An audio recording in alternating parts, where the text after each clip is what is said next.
অনেক সময় আগের কথা। এক গহীন জঙ্গলের ভেতরে খুব সুন্দর একটি ফুলের বাগান ছিল। যেই বাগানে অনেক সুন্দর সুন্দর ফুলের গাছ লাগানো ছিল, কিন্তু সেই বাগানের আরও একটি বিশেষত্ব ছিল। আর তা হলো, সেই ফুল বাগানে এক পরী বাস করত, যে অনেক সময় ধরেই এই বাগানে থাকতো। আর এই কথা কেউই জানতো না। যখন বাগানে কোনো মানুষের আনাগোনা না থাকতো, তখন ফুল পরী আর তার 7জন বাচ্চা পরীদের রূপ ধারণ করে বাগানে ঘুরে বেড়াতো, খেলাধুলা করত। আর যখনই কোনো মানুষের আনাগোনা টের পেত, তখনই ফুল পরী আর তার বাচ্চারা একসাথে ফুল হয়ে যেত। এভাবেই কেউ কখনো টেরই পেত না যে এই বাগানে ফুল পরী আর তার 7জন বাচ্চা ফুল পরী ঘুরে বেড়াচ্ছে। এভাবেই একদিন ফুল পরীর সব থেকে ছোট মেয়ে তাকে বলে, আম্মু, আম্মু, এভাবে প্রতিদিন ফুল সেজে থাকতে আমার একদমই ভালো লাগে না। আমিও বাকি সবার মতো খেলাধুলা করতে চাই, উড়ে বেড়াতে চাই, যেখানে ইচ্ছা সেখানে ঘুরে বেড়াতে চাই। আম্মু, যখনই এই বাগানে ছোট ছোট বাচ্চারা খেলা করতে আসে, তুমি আমাকে কখনোই তাদের সামনে যেতে দাও না। ওই বাচ্চাগুলোর সাথে আমি খেলতে চাই। আম্মু, তুমি আমাদেরকে কেন ওদের সাথে খেলতে দাও না? আম্মু। হ্যাঁ আম্মু, গোলাপি ফুলপরি একদম ঠিক কথাই বলেছে। এইভাবে ফুল হয়ে বসে থাকতে আমার একদমই ভালো লাগে না। আমরাও বাইরের পৃথিবীকে দেখতে চাই। আমরা তো সবাই পড়ি, তাহলে তুমি আমাদেরকে কেন আকাশে ঘুরে বেড়াতে দাও না আম্মু? এভাবেই এক এক করে সকল ফুল পরীরা তাদের মা ফুল পরীকে তাদের মনের কথা বলে। তখন ফুল পরী তার সকল মেয়েদের এই মনের ইচ্ছার কথা শুনে কিছুটা ভয় আতঙ্কিত হয়ে পড়ে, কারণ সে তার মেয়েদেরকে ভয়ঙ্কর কালো সত্যের কথা জানাতে চায় না। কিন্তু বাধ্য হয়ে সে তার মেয়েদেরকে শয়তান জাদুকর মোনালিসার কথা বলে। আমার লক্ষ্মী সোনা মানিকেরা, আমি যে নিরুপায় মামুনিরা, কারণ ওই শয়তান জাদুকর মোনালিসা যদি কোনোভাবে একবার জানতে পারে যে আমি তোমাদেরকে নিয়ে এই বাগানে রয়েছি, তাহলে অনেক বড় সর্বনাশ হয়ে যাবে। শয়তান জাদুকর তোমাদের বাবাকেও মেরে ফেলেছে। এখন ওই শয়তান কোমরে গামছা বেঁধে আমাদের পিছে লেগেছে। আমাদেরকে মেরে শক্তি অর্জন করে শয়তান জাদুকর এই পৃথিবীতে পুরো পরীদের দেশে রাজত্ব করতে চাইছে। ব্যাস, শুধু এই ভয়েই আমি তোমাদেরকে পৃথিবী আর সবার থেকে আড়াল করে বাগানের মধ্যে লুকিয়ে রেখেছি। এছাড়া আর কিছুই নয় আমার সোনা জাদুরা। ও আচ্ছা, ঠিক আছে আম্মু।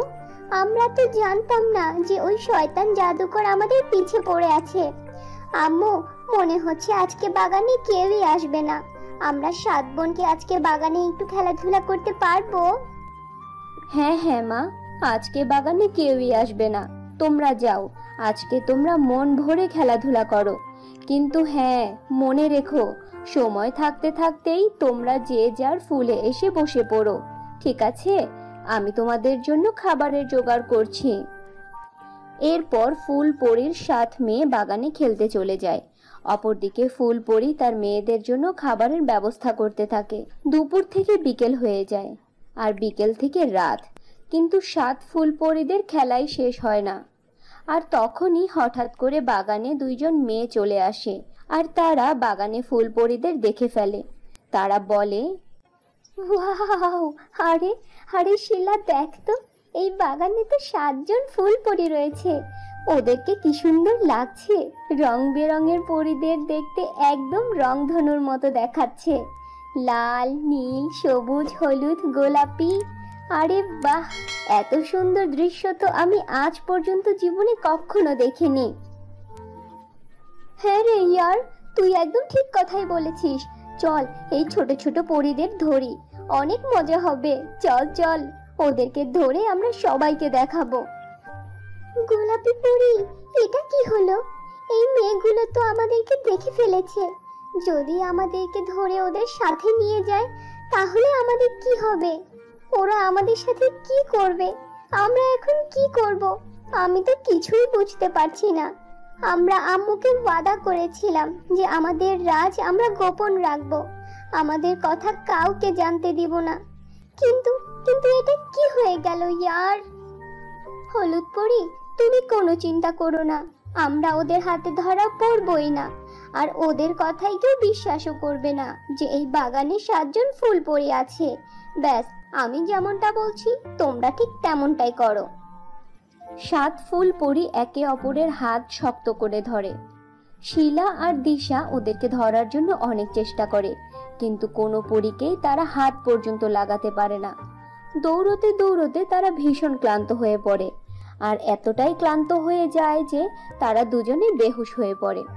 সেই সুযোগেরই ফায়দা তুলে 7জন ফুলপরি সেখান থেকে চলে গিয়ে নিজ নিজ ফুলের উপর গিয়ে বসে পড়ে। আর যখন দিশা আর শিলার জ্ঞান ফিরে আসে, তখন তারা সেখানে কোনো পরীকেই দেখতে পায় না। তাই তারা তাদের বাড়িতে ফিরে আসে। এভাবেই সময় পার হতে থাকে। একদিন ফুলপরির কাছে একটি মেসেজ আসে, যা পড়ে সে ভীষণ ঘাবড়ে যায়। আরে আরে না না, এ কিছুতেই হতে পারে না। মোনালিসা জাদুকর ও এই গ্রামে, এটা কি করে সম্ভব? যদি ও কোনোভাবে জেনে যায় যে আমি আর আমার মেয়েরা এখানে আছি, তাহলে তো সর্বনাশ হয়ে যাবে। আমাকে যত দ্রুত সম্ভব পরীদের দেশে গিয়ে রানী পরীর সাথে দেখা করতে হবে, আর আমার শক্তি আরো বাড়াতে হবে। আমি ওই শয়তান জাদুকরের সাথে মোকাবিলা করব, আর তা না হলে আমি পৃথিবী আর পরীদের দেশ কোনো কিছুকেই তো রক্ষা করতে পারবো না। কিন্তু আমার মেয়েরা, ওদেরকে তো আমি সাথে করেও পরীদের দেশে নিয়ে যেতে পারবো না, আর ওদেরকে এভাবে একা রেখেও তো যাওয়া যাবে না। কি করব আমি, কি করব? কিছুই তো মাথায় আসছে না। আরে হ্যাঁ, একটা উপায় মাথায় এসেছে, এটাই ঠিক হবে। ফুলপরির মাথায় একটা দারুণ বুদ্ধি আসে। সে তার ফুলের উপরে একটি ঘর বানিয়ে দেয়, আর 7 মেয়েকে ওই ঘরের মধ্যে রেখে দরজা বন্ধ করে দেয়।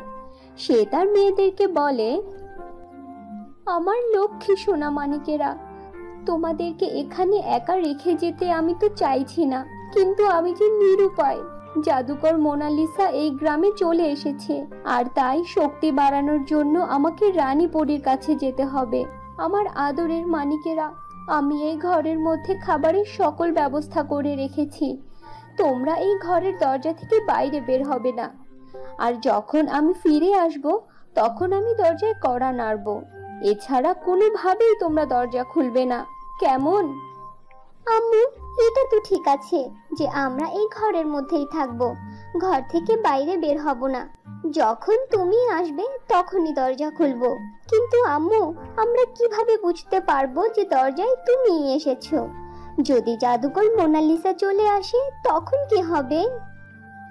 আমি যখন ফিরে আসব তখন আমি দরজায় 3 বার কড়া নাড়ব, আর আমার আওয়াজে 7 মেয়ের নাম ধরে ডাকবো। আর তারপর আমি তোমাদেরকে যে গান শুনিয়ে ঘুম পড়াই, সেই গান গাইতে থাকবো। ঠিক তখনই তোমরা বুঝতে পারবে যে দরজায় তোমাদের মা ফুলপরি এসেছে। বুঝতে পেরেছো? ফুলপরি তার বাচ্চাদেরকে ভালো করে বুঝিয়ে ঘরের মধ্যে বন্ধ করে রেখে পরীদের দেশে চলে যায়। এভাবেই কয়েকদিন পার হয়ে যায়। শিলা আর দিশা তার বন্ধুদের সাথে বাগানের 7 ফুলপরিদের নিয়ে কথা বলতে থাকে। তখন তাদের মধ্যে একজন শিলা আর দিশাকে বলে,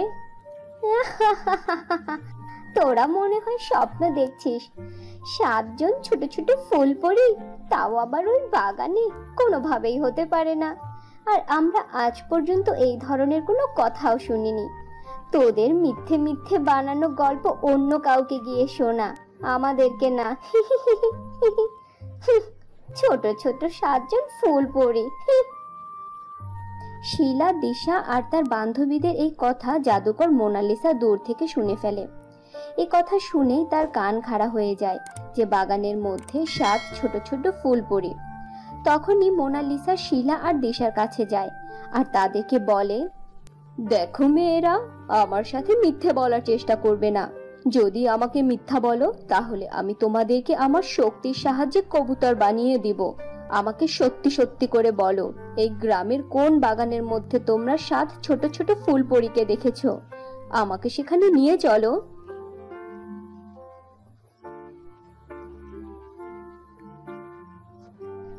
শিলা আর দিশা জাদুকরের কথা শুনে ভয় পেয়ে যায়, আর তারা জাদুকরকে সেই বাগানে নিয়ে যায়।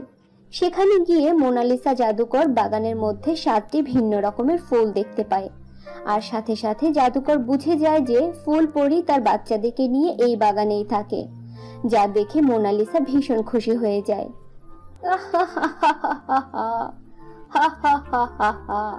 বেচারি ফুলপরি, ও আমার হাত থেকে কত ভাবেই না বাঁচতে চেয়েছিল। আমার থেকে বাঁচার জন্য ও চুপি চুপি ওর ঘর পরিবার সব ছেড়ে দিয়েছিল। পরীদের দেশের এত সুন্দর ফুলের বাগান ছেড়ে ও পালিয়ে বেড়াচ্ছিল। বেচারি আর কি বা করত। আসলে মৃত্যুর ভয় তো এরকম কঠিনই হয়। কিন্তু ফুলপরি এখানে নেই তো কি হয়েছে, ওর 7 বাচ্চা তো রয়েছে, আর ওদেরকেই তো আমার চাই। ওরা একবার আমার হাতে চলে আসুক, তাহলে কত মজা হবে। বেশি কিছু নাই হোক, অন্তত পৃথিবীতে তো আমি রাজত্ব করতেই পারবো। যাই, ফুলপরি চলে আসার আগেই যেভাবেই হোক বাচ্চাগুলোকে আমাকে বন্দী করতেই হবে, কারণ তা না হলে ফুলপরির সামনে থেকে কোনোভাবেই তার বাচ্চাদেরকে বের করা যাবে না।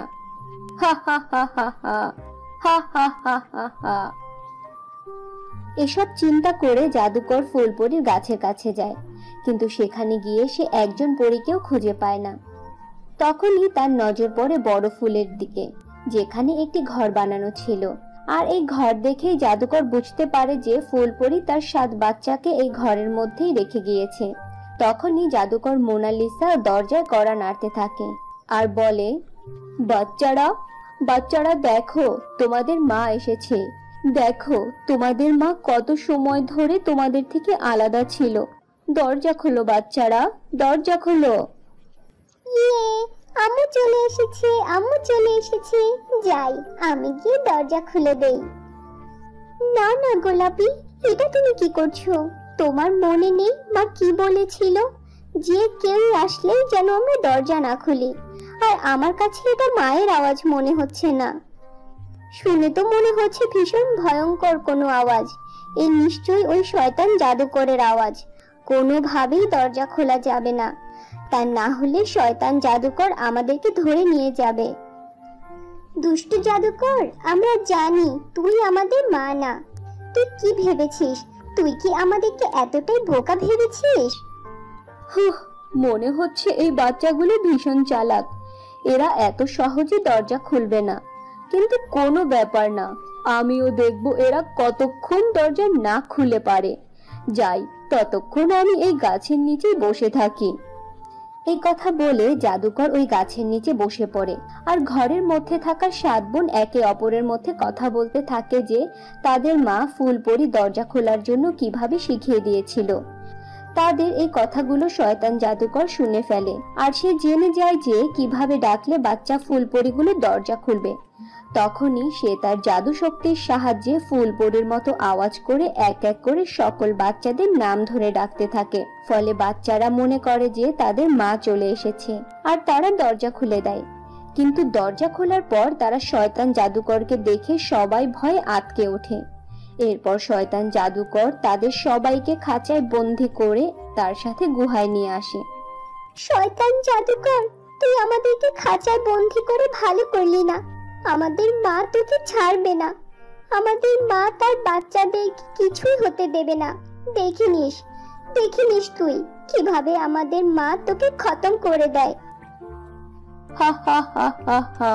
কল্পনা করা খুবই ভালো, এটা খুবই ভালো কল্পনা তোদের। কিন্তু এমন কিছুই হবে না। যদি আমি তোদেরকে নাও মারি, ক্ষুধায় পিপাসায় তোরা এমনিতেও মরে যাবি। আর তাই তোদেরকে বাঁচানোর জন্য হলেও তোদের মায়ের শীঘ্রই আমার কাছে আসতেই হবে, কারণ তোদের মা তোদেরকে এভাবে ধুকে ধুকে মরতে কোনোভাবেই দেখতে পারবে না। আর এরপর ঠিক তেমনটাই হবে যেমনটা আমি চাইছি। মোনালিসা জাদুকর ভীষণ ভয়ঙ্কর আর বেশ অত্যাচারী ছিল। ছোট ছোট ফুল পরীদেরকে সে পানিটুকু পর্যন্ত খেতে দিচ্ছিল না, যে কারণে পরীরা পিপাসায় কাতর হয়ে দুর্বল হয়ে পড়েছিল। ফুলপরি যখন ফিরে আসে তখন ঘরের অবস্থা দেখে তার পায়ের নিচে থেকে মাটি সরে যায়। আরে আরে, কি সর্বনাশ হয়ে গেল! জাদুকর মোনালিসা আমার বাচ্চাদেরকে ধরে নিয়ে গেছে। আমার বাচ্চাদেরকে আমি কোথায় খুঁজবো এখন? আমার বাচ্চাদেরকে কোথায় নিয়ে গেছে ওই শয়তানটা? আমি আমার বাচ্চাদেরকে কিছুই হতে দেব না। আমাকে এক্ষুনি আমার বাচ্চাদের কাছে যেতে হবে। এরপর ফুলপরি তার বাচ্চাদের খোঁজে বেরিয়ে পড়ে।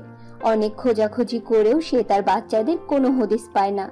বহু খোঁজাখুঁজির পরে সে শয়তান জাদুকর মোনালিসার গুহার খোঁজ পায়।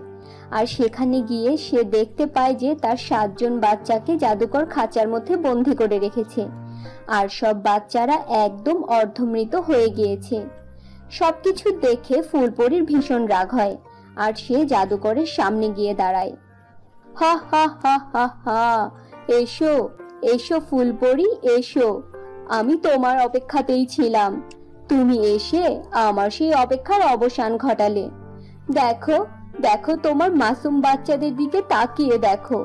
খাবার আর পানি না পেয়ে ওরা কেমন আধমরা হয়ে গিয়েছে। হা হা হা হা হা। শয়তান জাদুকর, আমি তোকে ছাড়বো না। এখনই তোকে আমি শেষ করে দিব। তোকে শেষ করার জন্য যদি আমার সকল শক্তি চলে যায়, এমনকি আমার জীবনও চলে যায়, তাতেও আমার কোনো আফসোস নেই। কিন্তু আমি আমার বাচ্চাদের গায়ে কোনো আঁচ লাগতে দিব না। আজকে তো আমি তোকে শেষ করেই ছাড়বো। মোনালিসা জাদুকরকে রক্ষা করার জন্য অনেক বড় বড় শয়তান ফুলপরির সাথে লড়াই করে। আর এই সকলের সাথে লড়াই করতে গিয়ে ফুলপরি দুর্বল হয়ে পড়ে। কিন্তু ফুলপরিও রানীপরির কাছে থেকে বিশেষ শক্তি নিয়ে এসেছিল।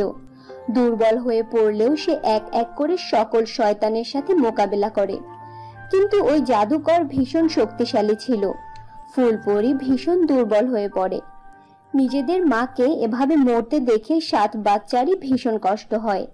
তারা কাঁদতে শুরু করে। তখনই গোলাপি পরি তার বোনদেরকে বলে, আমার লক্ষ্মী সোনা বোনেরা, আমাদের মাকে এভাবে আমরা আমাদের চোখের সামনে মরতে দেখতে পারি না। নীলপরি, তুমি কি কোনোভাবে জাদুকরের ওই আয়নাটাকে ভাঙতে পারবে? আয়নাটা তোমার কাছেই আছে। আমি জাদুকরকে বলতে শুনেছি যে যদি কোনোভাবে এই আয়না ভেঙে যায়, তাহলে আমরা সবাই এই খাঁচা থেকে বের হতে পারবো। আমাদের মাকে ছাড়া আমরা কিছুই না, আর আমরা সবাই এক। আমরা সবাই একসাথে থাকবো। অনেকক্ষণ চেষ্টা করে নীলপরি জাদুকরের ওই আয়না ভেঙে ফেলে। ফলে 7 বোন খাঁচা থেকে বাইরে বের হয়ে আসে। এরপর 7 বোন জাদুকরের সাথে লড়াই করতে থাকে। লড়াই করতে গিয়ে দুইজন পরী আহতও হয়। তা সত্ত্বেও তারা তাদের মাকে বাঁচাতে পিছু হাঁটে না। ফুলপরিও কিছুটা জোর ফিরে পায়। সে আর তার মেয়েরা একসাথে মিলে জাদুকরের সাথে লড়াই করতে থাকে। এভাবেই অনেকক্ষণ লড়াই চলতে থাকে। শেষমেশ জাদুকর সারা জীবনের জন্য শেষ হয়ে যায়। ফুলপরি তার 7 বাচ্চাকে পানি খাওয়ায় আর নিজেও পানি পান করে। ফলে সকলেরই শক্তি ফিরে আসে। আমার লক্ষ্মী সোনা মেয়েরা, আজ তোমাদের জন্য আমরা সবাই মুক্তি পেয়েছি। তোমরা সবাই ভীষণ সাহসী। আমার মেয়েরা তো অনেক বাহাদুর। এখন আমরা স্বাধীনভাবে আকাশে উড়ে বেড়াতে পারবো আর ফুল হয়ে বাগানেও ঘুরতে পারবো। তোমাদের কাউকে ভয় পাওয়ার কোনো প্রয়োজন নেই। আমরা জাদুকর মোনালিসাকে খতম করে ফেলেছি আর কালো শক্তিরও ধ্বংস হয়ে গিয়েছে। নিজের মায়ের এই কথা শুনে 7 ফুলপরি ভীষণ খুশি হয়ে যায়, কারণ তারা স্বাধীনতা চেয়েছিল আর তারা সেই স্বাধীনতা অর্জন করেছে। এখন তারা প্রাণ ভরে নিঃশ্বাস নেয় আর মনের খুশিতে আকাশে উড়ে বেড়াতে থাকে। এভাবে ফুলপরি আর তার বাচ্চারা স্বাধীনভাবে জীবন কাটাতে থাকে।